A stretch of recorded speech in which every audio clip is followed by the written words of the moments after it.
Definisi kiamat. Secara etimologi, hari kiamat terdiri dari dua kata, yaitu hari dan kiamat. Hari adalah waktu dari pagi sampai pagi lagi. Dua waktu selama matahari menerangi tempat kita dari matahari terbit sampai matahari terbenam. Keadaan, waktu, dan sebagainya yang terjadi pada waktu 24 jam. Sedangkan, kata kiamat berarti kebangkitan sesudah mati, dan dunia seisinya rusak, binasa, lenyap, dan bencana besar. Sedangkan, kiamat berasal dari bahasa Arab al-qiyamah dalam bentuk masdar.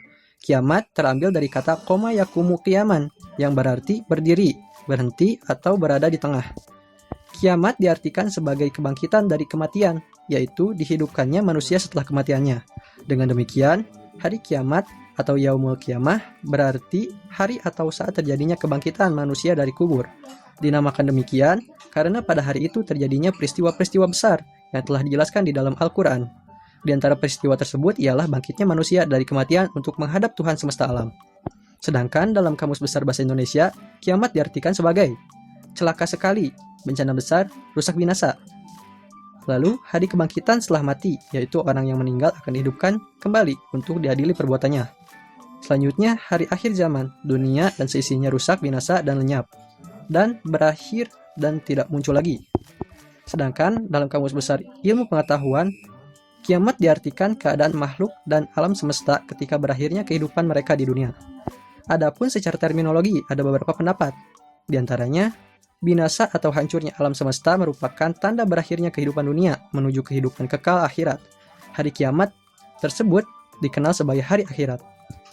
Adapun pengertiannya menurut syariat adalah waktu berakhirnya kehidupan dunia, dengan ditiupkannya sangkakala sebagai permulaan dari hari kebangkitan dan perhitungan amal.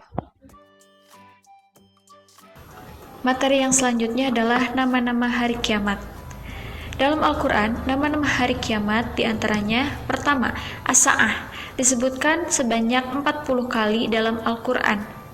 Pendapat mengenai alasan penamaan hari kiamat dengan Sa'ah diantaranya karena Allah Subhanahu wa Ta'ala menetapkan waktu terjadinya hari kiamat secara cermat, sebagaimana firman Allah dalam Quran Surat Toha ayat 15. Yang kedua, Al-Yaumul Akhir, dalam arti hari akhir.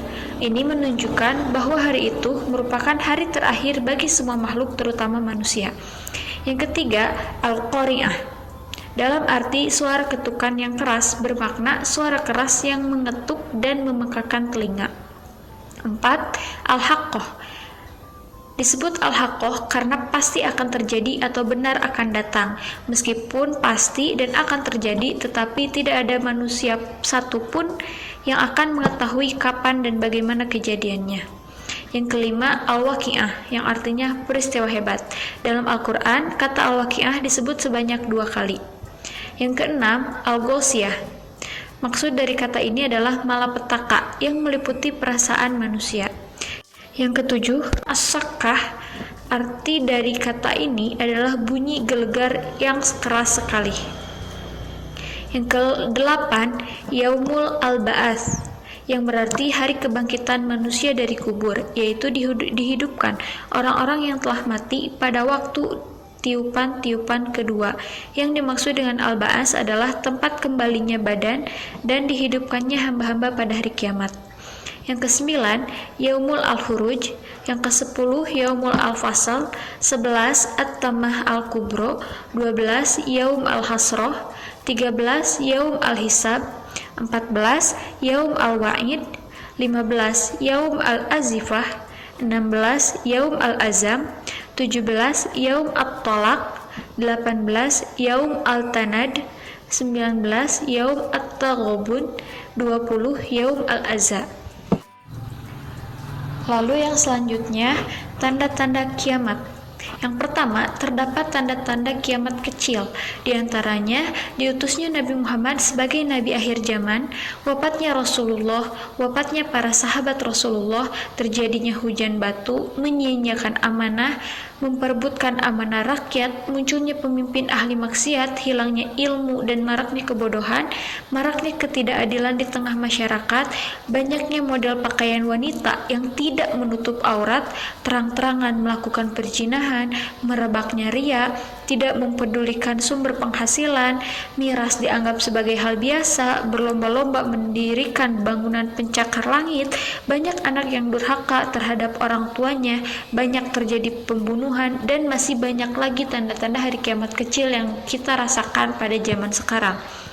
Lalu, tanda-tanda kiamat besar diantaranya munculnya Imam Mahdi, munculnya Dajjal, turunnya Nabi Isa alaihi salam, munculnya Yesus dan Majuj, matahari terbit dari barat, terjadinya lubang besar di timur barat dan di negeri Arab, munculnya binatang melata dari perut bumi, munculnya asap, munculnya api yang mengumpulkan manusia, diutus angin lembut yang mencabut ruh orang beriman, dan tiupan sangkakala, dan terjadinya hari kiamat tersebut. Bismillahirrahmanirrahim. Selanjutnya di sini saya akan memaparkan materi mengenai urgensi mengetahui tanda-tanda hari kiamat. Yang mana informasi mengenai tanda-tanda hari kiamat ini telah banyak disebutkan dalam Al-Quran dan hadis, karena terdapat banyak sekali faidah yang dapat diambil dalam pembahasan tentang persoalan ini dalam kehidupan. Di antaranya, yang pertama ini untuk mengaktualisasikan iman kepada perkara yang gaib, yang merupakan salah satu dari rukun iman yang keenam. Beriman kepada yang gaib ini adalah dengan meyakini semua yang sudah disampaikan oleh Allah Subhanahu wa Ta'ala atau yang telah diberitahukan oleh Rasulullah SAW, dan juga ditegaskan secara sahih oleh riwayat-riwayat tentang berbagai peristiwa yang sudah kita saksikan ataupun yang tidak dapat kita saksikan. Yang kita tahu bahwa semua informasi itu benar dan valid. Nah, informasi-informasi tentang perkara gaib yang harus kita imani ini, salah satunya adalah tanda-tanda hari kiamat. Tanda-tandanya ini apa saja? Yang pertama yaitu keluarnya Dajjal, turunnya Nabi Isa, keluarnya Ya'juj dan Ma'juj, keluarnya binatang melata, terbitnya matahari dari barat, dan peristiwa-peristiwa lain yang sudah diberitakan secara sahih oleh banyak riwayat. Yang kedua, pengetahuan tentang tanda-tanda hari kiamat ini dapat mendorong jiwa untuk lebih taat kepada Allah Subhanahu wa Ta'ala dan mempersiapkan diri menghadapi hari kiamat. Nah, pengetahuan tentang hal ini juga mengandung peringatan bagi orang-orang yang lalai dan anjuran bagi mereka untuk bertaubat serta tidak bergantung kepada dunia yang rusak ini. Yang ketiga, ada pengetahuan Nabi Muhammad SAW tentang tanda-tanda hari kiamat yang bersifat goib yang tidak bisa diprediksi melalui dugaan dan perkiraan. Fakta ini merupakan bukti kebenaran risalah Nabi Muhammad SAW, dan beliau adalah utusan Allah yang maha mengetahui perkara gaib. Allah Subhanahu wa Ta'ala berfirman, "Alimul ghaibi fala yuzhiru ala ghaibi ahadan illa man irtada min rasulin fa innahu yasluku min baini yadayhi wa min khalfihi rasada." Yang artinya, dia adalah Tuhan yang mengetahui yang gaib, maka dia tidak memperlihatkan kepada seorang pun tentang yang gaib itu, kecuali kepada Rasul yang diridhoinya, maka sesungguhnya dia mengadakan penjaga-penjaga atau malaikat di muka dan di belakangnya. Yang keempat, yang terakhir ini, pembahasan tentang tanda-tanda hari kiamat mengandung penjelasan mengenai sejumlah hukum syariat dan permasalahan fikih. Maksudnya, terdapat dalam riwayat tentang keberadaan Dajjal di muka bumi yang disebutkan bahwa ketika itu satu hari laksana 1 tahun dan satu hari yang lainnya laksana 1 bulan. Yang artinya maksudnya di sini telah diceritakan bahwa beberapa orang sahabat Nabi SAW bertanya kepada Rasulullah SAW tentang panjangnya hari-hari yang dilalui manusia saat Dajjal muncul di dunia ini. Seorang sahabat bertanya, apakah dalam 1 hari itu cukup waktu bagi kami untuk melaksanakan sholat sehari? Nabi Muhammad SAW menjawab, tidak, meskipun demikian, perkirakanlah sendiri waktu-waktu sholat dalam sehari. Nah, dari riwayat ini kita dapat menyimpulkan bagaimana kaum muslim melaksanakan sholat di satu negeri yang waktu siang dan malamnya ini berjalan sangat panjang hingga berbulan-bulan. Mungkin cukup sekian pemaparan materi dari saya. Syukron ala ihtimamikum. Bismillahirrahmanirrahim. Di sini saya akan menjelaskan mengenai rangkaian yang terjadi sebelum hari kiamat itu tiba. Yang pertama yaitu rangkaian yang terjadi pertama kali pada hari kiamat, yaitu 3 peristiwa gerhana. Nah, salah satunya yang pernah terjadi pada zaman Nabi Shallallahu Alaihi Wasallam, yakni yang dikemukakan oleh Ibnu Wahab. Yang kedua, dalam riwayat hadis disebutkan bahwa binatang melata keluar terlebih dahulu sebelum Ya'juj dan Ma'juj. Dan pendapat ini masih belum terbukti benar, tetapi ada pendapat lain bahwa tanda-tanda hari kiamat yang pertama kali terjadi adalah dengan munculnya Dajjal, lalu diturunkannya Nabi Isa alaihissalam, baru turunnya Ya'juj dan Ma'juj. Yang ketiga, pendapat Ali bin Abi Thalib, Umar bin Khattab, Abu Hurairah, Ibnu Abbas, Ibnu Malikah, dan Al-Hasan dalam firman Allah Subhanahu wa taala, Quran surat Ad-Dukhan ayat 10, maka tunggulah hari ketika langit membawa kabut yang nyata. Ibnu Mas'ud berpendapat mengenai ayat tersebut. Musim pacaklik dan kesulitan yang menimpa kaum Quraisy menjadikan seseorang melihat udara seperti dipenuhi dengan tebalnya kabut, sehingga mereka terpaksa memakan tulang, dan sudah pernah terjadi peristiwa kekerasan, turunnya kabut tebal dan azab. Yang keempat yaitu pendapat Syekh Al-Qurtubi. Ada riwayat dari Ibnu Mas'ud seperti yang dikutip oleh Mujahid yang mengatakan bahwa peristiwa munculnya kabut itu terjadi 2 kali. Yang pertama sudah terjadi dan kabut yang kedua akan menutupi langit dan bumi. Kabut ini membuat orang beriman terserang penyakit pilek, tetapi membuat telinga orang kafir sangat tersisa, dan orang beriman baik laki-laki dan perempuan, sehingga yang masih bertahan hidup hanya orang-orang kafir untuk menikmati siksaan tersebut. Yang kelima, mengenai jenis binatang melata yang dijelaskan dalam Al-Quran surat An-Naml ayat 82, dan apabila perkataan telah jatuh atas mereka, kami keluarkan sejenis binatang melata dari bumi yang akan mengatakan kepada mereka bahwa sesungguhnya manusia dahulu tidak yakin kepada ayat-ayat kami.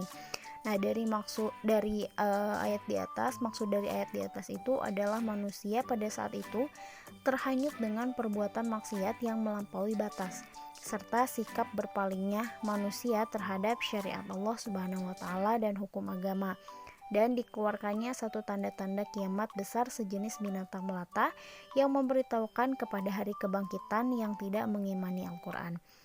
Mungkin sekian penjelasan rangkaian terjadinya hari kiamat.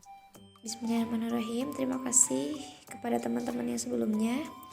Baik, di sini saya akan melanjutkan pembahasan mengenai keadaan bumi pada hari kiamat. Di mana fase yang pertama yaitu dihancurkannya bumi. Sebagaimana yang sudah kita ketahui bersama bahwasannya bumi ini merupakan tempat di mana kita beraktivitas. Bukan hanya kita, mungkin makhluk hidup lainnya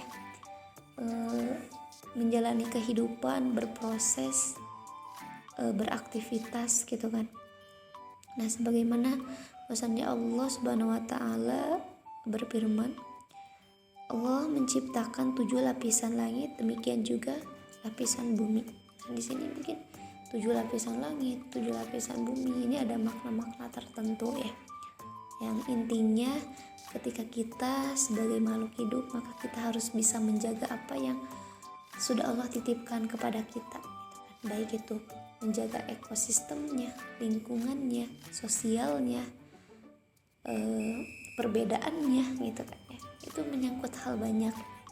Nah, tapi kita kembali lagi ke pembahasan, bahwasanya kita sedang membahas fase di mana dihancurkannya bumi pada hari kiamat. Nah, untuk gambarannya mungkin karena untuk penjelasannya insya Allah teman-teman udah pada tahu. Misalnya kita langsung ke gambarannya bagaimana bumi dihancurkan di fase ini. Nah, ini udah sangat jelas teman-teman. Ada di Quran surat Al-Qari'ah dari ayat 1 sampai 11 bagaimana manusia itu dihancurkan atau hari kiamat itu terjadi. Nah, ini manusia diibaratkan seperti anai-anai. Anai-anai itu sebuah binatang yang kecil bertebaran, dan gunung-gunung dihancur atau dihambur-hamburkan seperti bulu Pada Al-Quran itu ada pertimbangan antara orang yang baik dan orang yang sebaliknya mungkin seperti itu mungkin Nah, ketika timbangan orang yang kebaikannya lebih banyak, maka dia akan berada pada sesuatu yang memuaskan gitu. Nah, adapun sebaliknya timbangannya atau kurang kebaikannya, maka neraka hawiyah adalah tempat ia kembali. Kebayang gak sih teman-teman ngerinya gimana ya kalau kita nggak termasuk ya golongan orang-orang yang merasakan